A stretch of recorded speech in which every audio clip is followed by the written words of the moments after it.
Bom dia a todos. Quero agradecer a presença de todos vocês aqui hoje. Vamos estar divulgando aí os números de setembro. Tem alguns números, vamos dizer assim, extremamente que vem confirmando ao longo do tempo aí a nossa trajetória no setor, onde vem apresentando aí números positivos.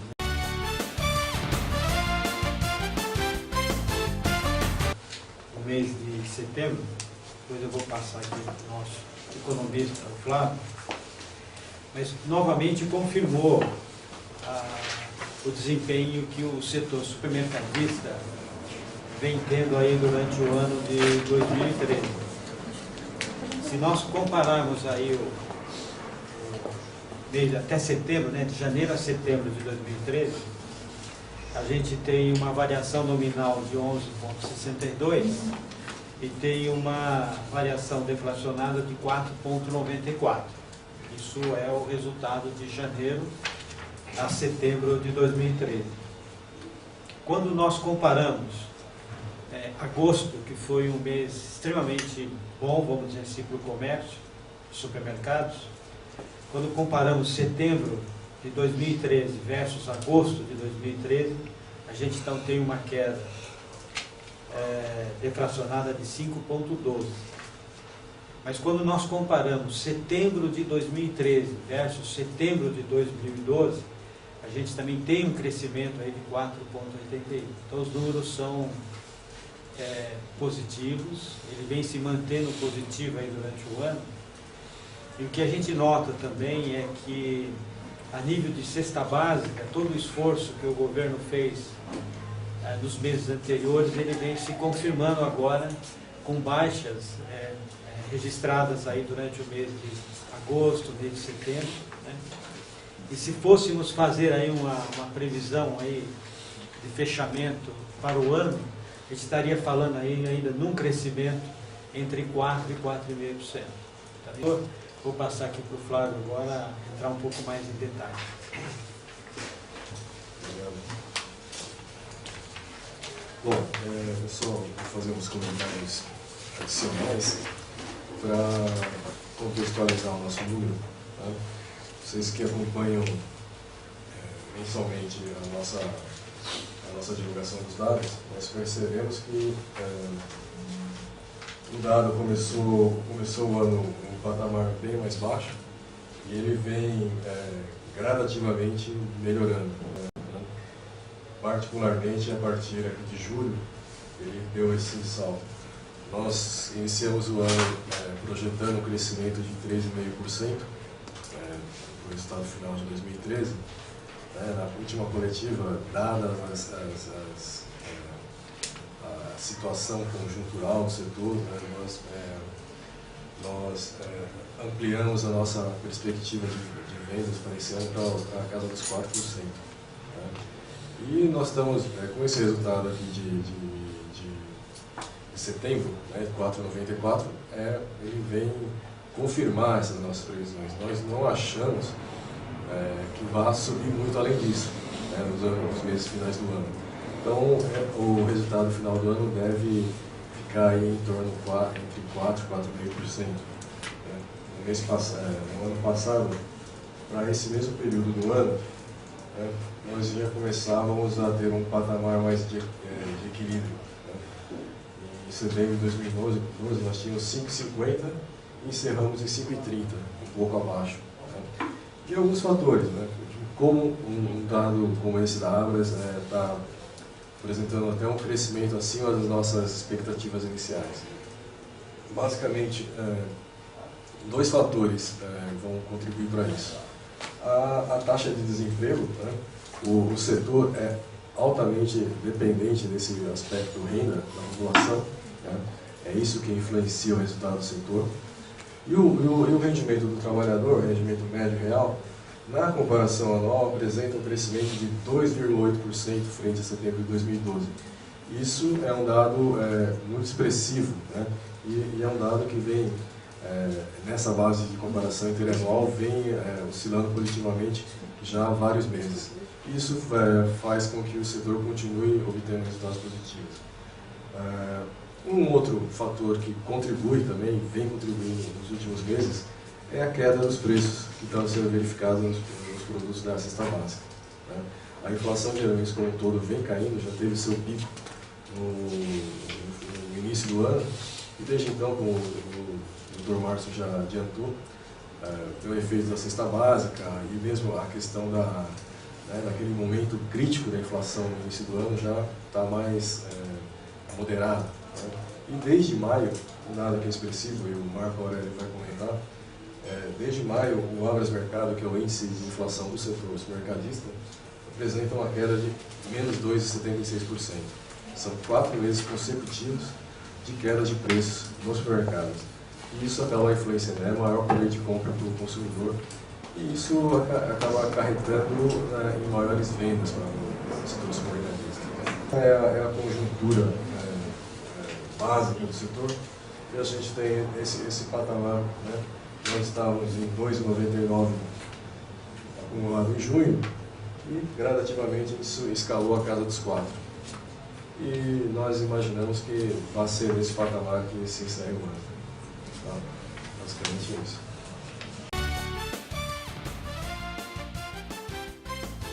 Vou comentar então as informações do Abras Mercado, que é essa cesta básica que a gente tem de 35 categorias, entre alimento, higiene e limpeza, dos produtos dos super hipermercados que a gente audita todos os meses. Então, como vocês já viram até no material recebido, e foi comentado pelo vice-presidente e pelo Flávio, na realidade tivemos mais um mês de queda no preço final, de 0,92. Na realidade são 4 meses seguidos hoje já de queda. Existe um impacto, claro, da desoneração que foi estabelecido pelo governo no primeiro semestre. Isso trouxe mesmo vários produtos para baixo e a gente percebe ainda que continua isso evoluindo. Claro que existem algumas outras situações pontuais, de quebra de safra, que agora já melhorou e tal, mas que a gente percebe claramente que é um impacto, e isso deve ficar mais ou menos estável até o final do ano. Não temos expectativa de aumento de preço, pelo menos na cesta básica, que são essas 35 categorias auditadas. Só para lembrar um pouquinho, o valor hoje de setembro, que é R$ 352, é mais ou menos o que a gente pagava pela mesma cesta básica lá em final de janeiro. Então a gente voltou para o patamar de início de ano.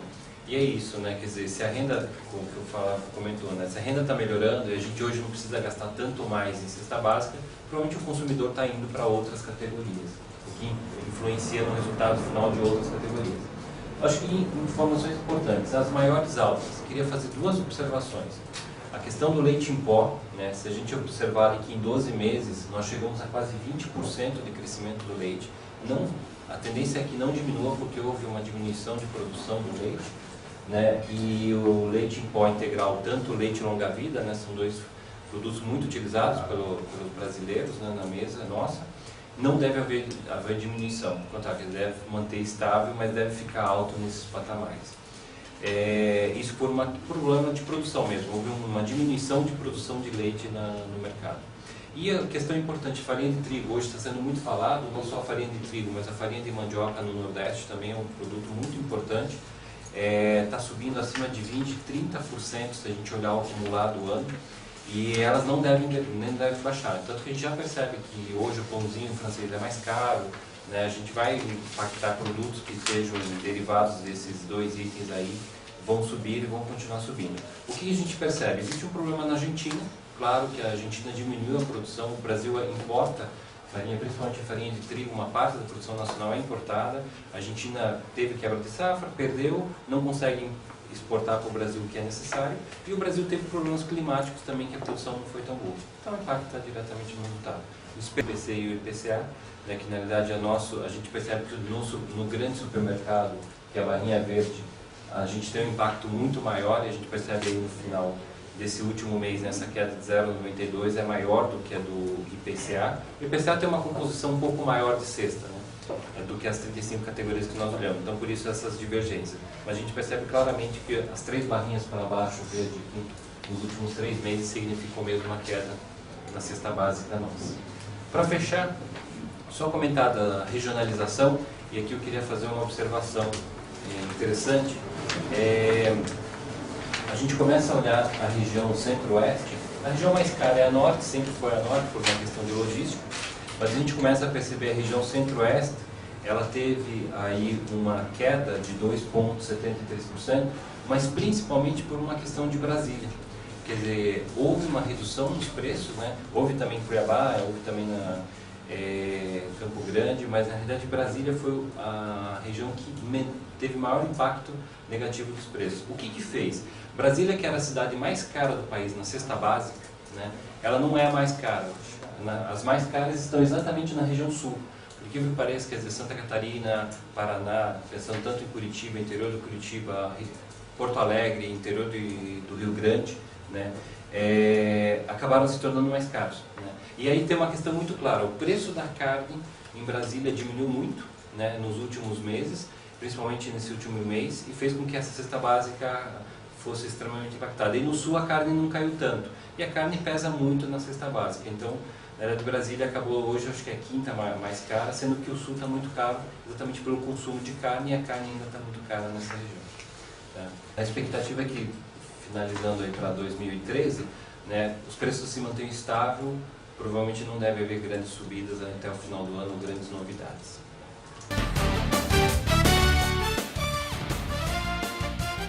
Bom dia a todos. Bom, vou falar da cesta de produtos da Nielsen.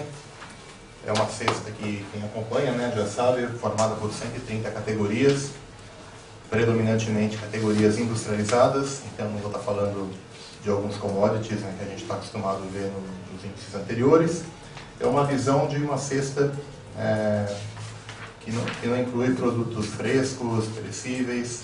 Elas são predominantemente alguns produtos encontrados em supermercados que são industrializados e que, acompanhando a tendência apresentada pela Abras e pela GfK, a pressão inflacionária no começo do ano fez com que os índices de produtos industrializados nos supermercados apresentassem uma retração em volume. Essa retração, como a gente vê até o bimestre de julho e agosto, continua em menos 1% em volume, mas já apresenta uma recuperação aquilo que foi apresentado nos bimestres passados. Ou seja, essa pressão inflacionária que vem diminuindo aí nos últimos meses, vem refletindo no índice de volume, né, e vem caindo essa retração desde o começo do ano que a gente vem apresentando. Então a gente vê lá, né, que caiu em 1% o volume.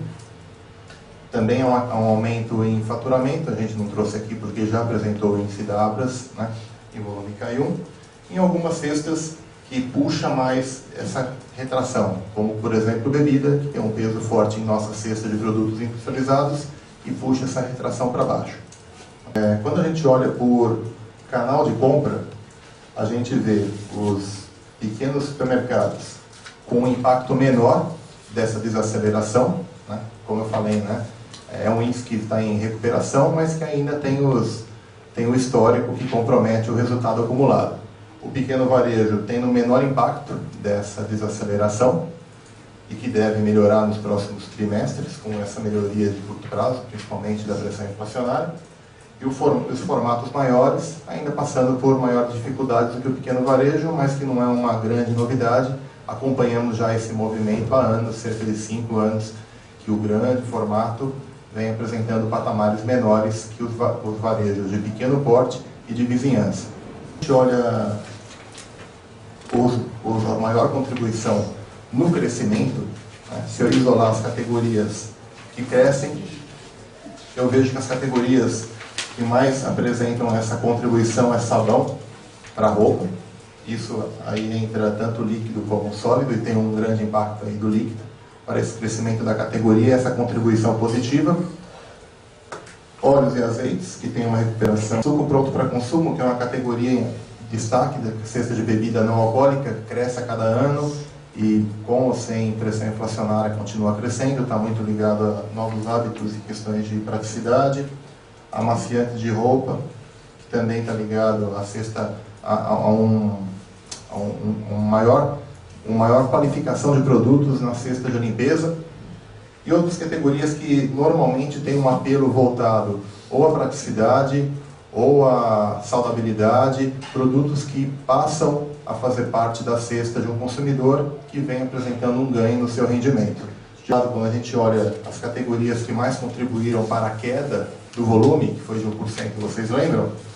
Algumas categorias chamam a atenção, né? Como eu falei, né? Quem pesa muito na nossa conta nesse ano aqui vem sendo as bebidas, principalmente cerveja e refrigerante, que puxam essa contribuição para baixo. E algumas categorias que já são muito mais maduras e que, além de ter a própria dificuldade natural de ter uma alavancagem por serem muito maduras, essas que mais sofreram na retração. Por exemplo, o açúcar, a carne, que teve também uma pressão inflacionária, principalmente no começo do ano, margarina, que é uma categoria também já mais madura, a farinha, que o Marco acabou de comentar, né, todo esse aumento de preço que a farinha vem passando, né, e outras categorias que também têm a concorrência de segmentação da própria categoria, né, como qualificação de alguns produtos mais avançados em termos de uso, né, que prometem um uso com maior facilidade, por exemplo, o sabão. Então, aí é uma visão pontual de categorias que mais contribuem e mais tanto para o valor como para o volume, tanto em crescimento como em queda.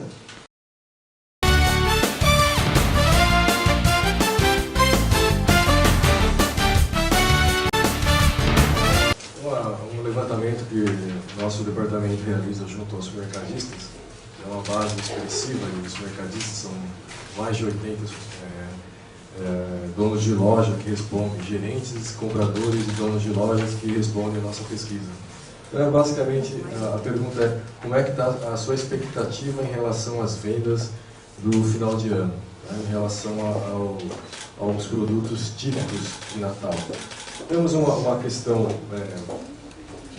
geral, assim, na sua expectativa e experiência de compra desse ano. Quanto você acha que vão crescer as suas vendas para esse período? Né? Isso na comparação com o mesmo período do ano passado. Então, o que nós percebemos é que o supermercadista está otimista em relação às suas vendas, né?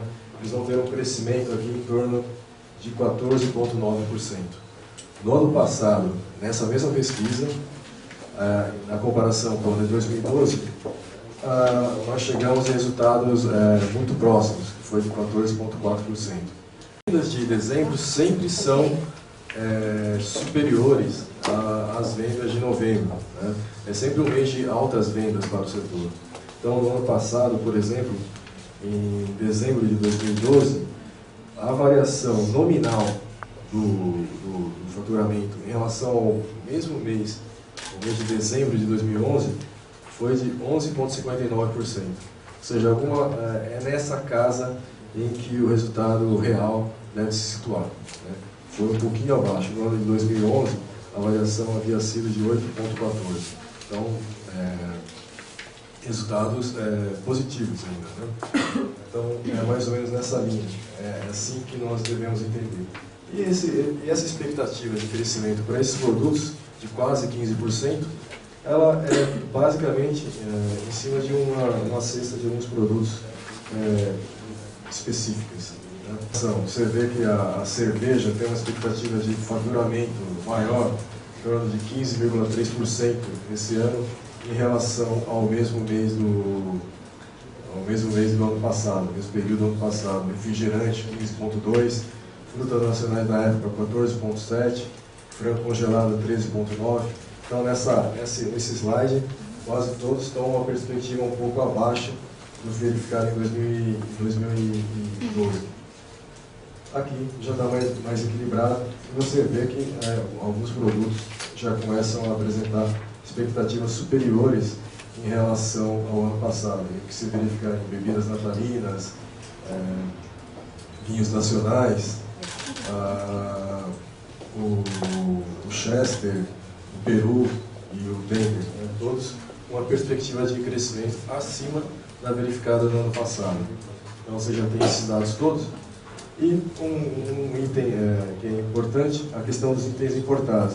As frutas especiais importadas no período, elas apresentam um crescimento, uma expectativa de faturamento.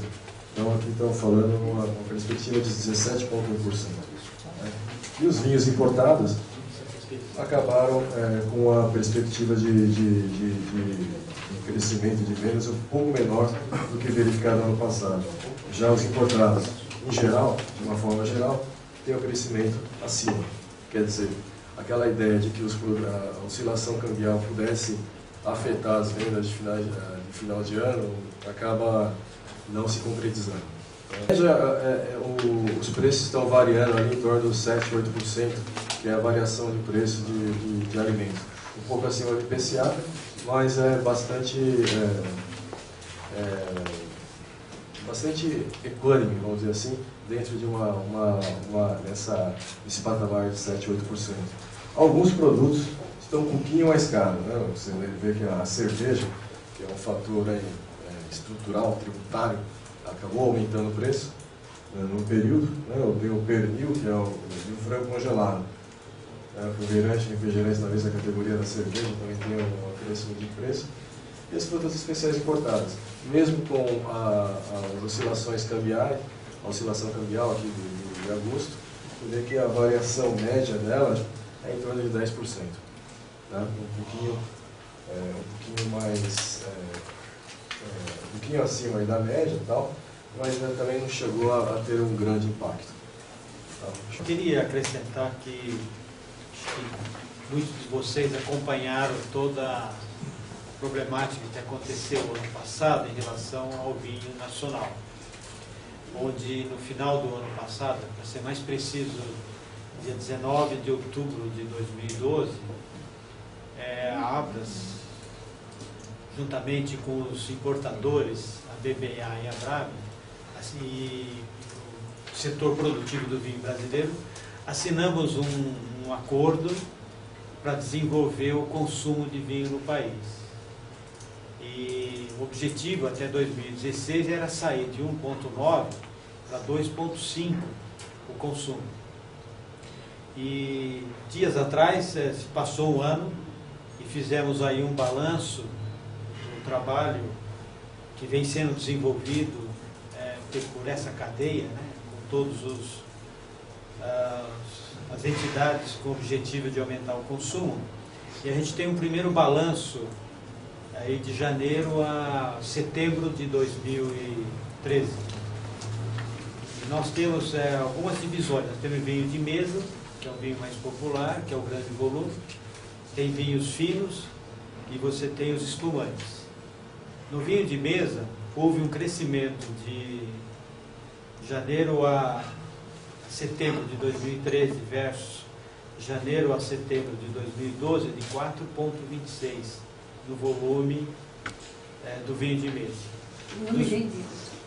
Foi a venda que foi feita das vinícolas do Sul para os comércios em geral. Né? Cresceu 4,26%, que é o vinho de mesa. Os vinhos finos, que é onde está concentrado todo o esforço da Abras e das associações para aumentar o volume, cresceu 7,36%, de janeiro então a setembro. Os espumantes, que vêm num crescimento já ao longo dos anos, cresceu 12,75% nesse mesmo período, e os importados tiveram um recuo aí de 8,5% nesse período. Então, complementando aí o trabalho de esforço que foi feito, o que vem sendo feito ao longo desse ano, um dos trabalhos que a Abras, juntamente com o setor produtivo, é a aproximação dos supermercados com o setor produtivo no Sul. E agora, no final de semana passada, nós fizemos a segunda missão comercial, que foi do dia 24 a 27 de outubro, na cidade de Bento Gonçalves, onde nós aproximamos um grupo de supermercadistas com o grupo de vinícolas. Foram 16 empresas de supermercados com 29 vinícolas, das regiões aqui de São Paulo, do próprio Rio Grande do Sul, tinha algumas regiões do Rio Grande do Sul também, Santa Catarina, Paraná, Minas Gerais e Ceará, que é um trabalho que nós estamos procurando fazer essa aproximação do zero para a cadeia, para que a gente consiga melhorar não só essa relação, não só o consumo, mas também essa aproximação aí para fazer com que os vinhos nacionais e, de uma maneira geral, alcance aí os objetivos que estão traçados até 2016. O resumo que eu queria acrescentar, acho que é um número extremamente positivo, né, desse esforço que foi feito. e que a gente, com certeza, no final do ano, a gente vai ter esse número daí para mais.